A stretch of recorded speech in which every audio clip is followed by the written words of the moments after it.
Как една азбука може да промени съдбата на цял народ?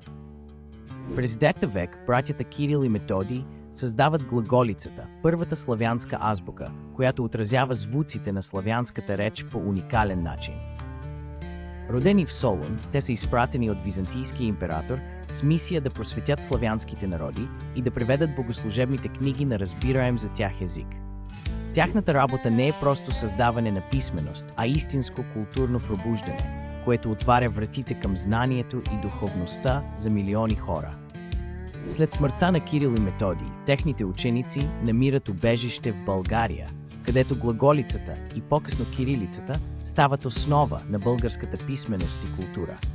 Това превръща България в център на славянската духовност и книжовност, от който се разпространява грамотността сред други славянски народи. Благодарение на делото на братята, българите не само съхраняват своя език, но и допринасят за формирането на славянската идентичност.